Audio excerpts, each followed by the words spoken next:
Alors que le marteau du juge s'abattait pour condamner un innocent, un seul homme, tapi dans l'ombre du tribunal, détenait un secret capable de faire s'écrouler tout l'empire de corruption.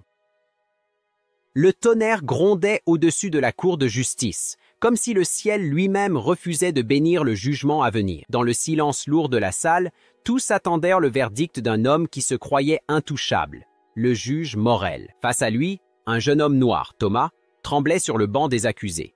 Il n'avait ni fortune, ni influence, seulement la vérité pour se défendre. Une vérité que personne ne semblait vouloir entendre. Le juge Morel, réputé pour sa sévérité, observait Thomas avec mépris. Derrière ses lunettes dorées, ses yeux brillaient d'une froideur presque inhumaine. Pour lui, la justice n'était pas un devoir, mais une arme. Les témoins, manipulés par la peur et l'argent, répétaient les mensonges qu'on leur avait soufflés. L'avocat de la défense, impuissant, voyait l'injustice se dérouler sous ses yeux, incapable d'arrêter la tempête. « Coupable », déclara le juge d'une voix ferme. La salle resta figée. Les applaudissements hypocrites des partisans du juge résonnaient tandis que la famille de Thomas éclatait en larmes. Le destin venait d'être brisé. Mais dans l'ombre de cette mascarade judiciaire, un journaliste nommé Adrien observait. Son instinct lui murmurait que cette affaire sentait le mensonge. Il décida de creuser, sans savoir qu'il venait de s'attirer de puissants ennemis. Adrien découvrit vite que le juge Morel entretenait des relations étroites avec un magnate du bâtiment, un homme dont les projets étaient souvent facilement validés par le tribunal. Une main lavait l'autre, et la corruption coulait comme un poison silencieux. Les preuves s'accumulaient, comptes bancaires secrets, transactions douteuses, décisions judiciaires truquées. Plus Adrien avançait, plus la toile du mensonge s'étendait, et Morel était au centre de tout. Pendant ce temps, Thomas croupissait en prison. Chaque jour, il écrivait à sa mère, jurant que la vérité finirait par triompher.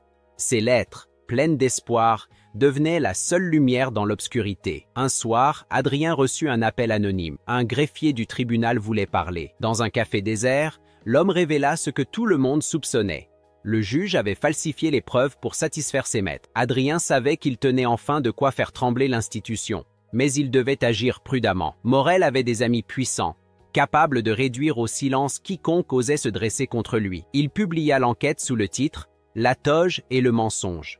L'article fit l'effet d'une bombe. Les médias s'enflammèrent, les citoyens descendirent dans la rue, exigeant la démission du juge Morel. Le juge, d'abord confiant, vit son empire s'effriter. Les regards autrefois admiratifs devinrent accusateurs. Il tenta de nier, d'accuser ses ennemis de complot. Mais les preuves étaient irréfutables. Ses complices, craignant pour leur propre peau, commencèrent à parler. L'un après l'autre, ils trahirent le juge pour sauver leur réputation. Le roi de la cour tombait, et personne ne voulait tomber avec lui. Un matin, les agents anticorruption firent irruption dans son bureau. Morel fut arrêté sous les yeux de ses collègues, menotté comme les hommes qu'il avait jadis condamnés sans pitié. Son regard vide ne trouvait plus d'échappatoire. Dans sa cellule, il réalisa enfin la cruauté de ses actes. Les visages de ceux qui l'avaient détruit le hantaient. La justice, qu'il avait méprisée, se retournait contre lui avec la précision d'un miroir. Pendant ce temps, Thomas fut libéré. Sa sortie fut accueillie par une foule émue. Malgré la douleur, il ne montra ni colère ni vengeance, seulement la dignité de celui qui a toujours cru en la vérité. Adrien, observant la scène, comprit que la véritable victoire n'était pas d'avoir détruit un juge corrompu, mais d'avoir redonné espoir à un peuple qui avait cessé de croire en la justice. Le procès de Morel devint un symbole national. La France entière découvrit que même ceux qui portent la robe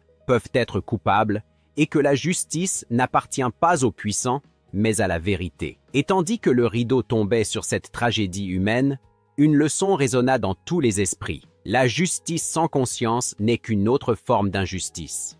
Croyez toujours en la vérité, même lorsque tout semble perdu. Abonnez-vous pour d'autres histoires où la lumière finit toujours par vaincre l'ombre. La justice ne réside pas dans la puissance, mais dans la vérité. Et ceux qui trahissent la vérité finissent toujours par être jugés par elle.